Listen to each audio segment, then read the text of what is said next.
We are now continuing on the story of that deadly stabbing of a student inside a Maryvale high school classroom yesterday. That teen's classmate now behind bars in a juvenile detention center. 12 News journalist Sean Rice is live outside that detention center with what he is hearing. Sean?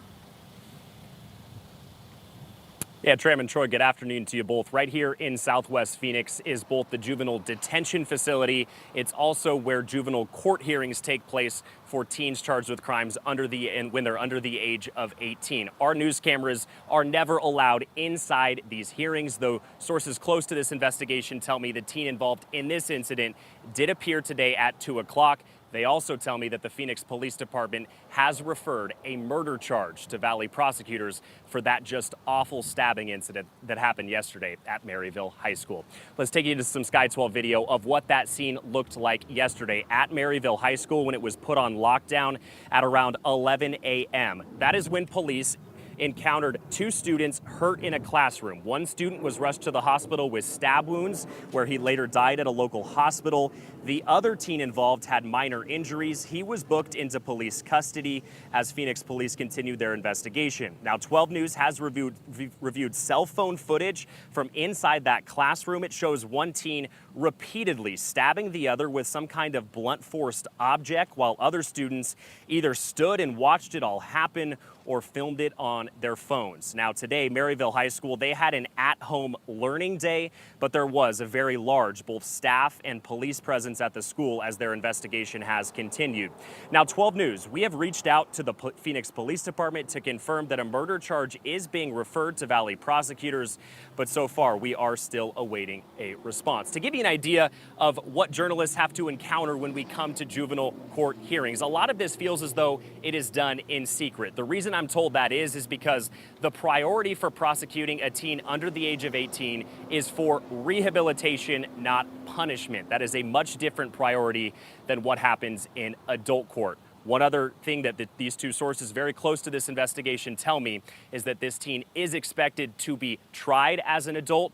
The reason for that is Arizona state law requires if a teen is 15, 16, or 17 years old and they are charged with murder for that case to automatically go to adult court. That's expected to take place here in the next couple of days.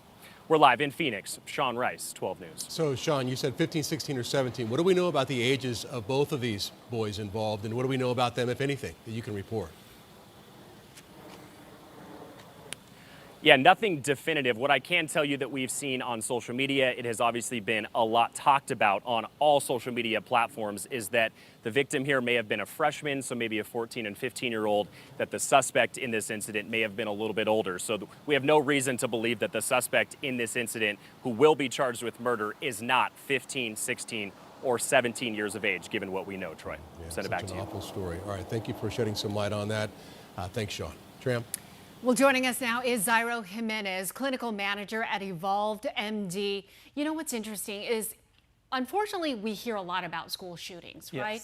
Rarely do we hear about a stabbing this vicious. Why is this particular case so disturbing for not only just parents, but students?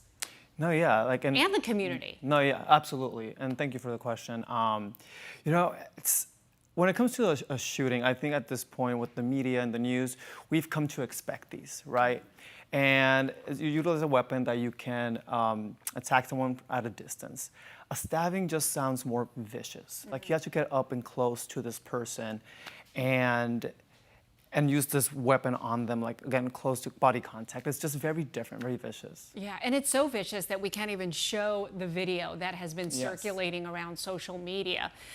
Again, it's shaken an entire community, even Absolutely. people who are directly impacted versus not directly impacted. Yeah. We just can't shake that fear, that worry, the concern. So, And it's rare, right? We don't ever hear about stabbings. Exactly. We hear about shootings, but not stabbings. So how do you talk to your kids if they are so worried and bothered by this?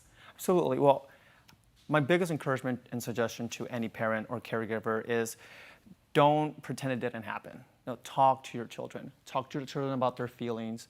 Talk to your children about your feelings. You know, a lot of times it helps them talk about their own feelings evoked when you talk about your own and how it scared you as well. Mm-hmm. And you have to talk to them at their level too, because what a five-year-old sometimes can't identify what they are feeling. So it's a lot of times you have to help them. Right. You have to elicit out of them. But in this case, Yes. with high schoolers. Yes. And then the other thing is like asking them how their friend feels too, like what they're hearing, the stories that they're hearing. As far as high schoolers go, obviously their vocabulary is much more developed. They're at a different stage, and helping them, in order to help them feel safe and be able to talk about this, is helping them understand or kind of like identify how can I become involved? How can I change things? How can I help to try to prevent this from happening all over again? All right, Zyro, thank you so much for your insight. We appreciate it. And of course, thank you.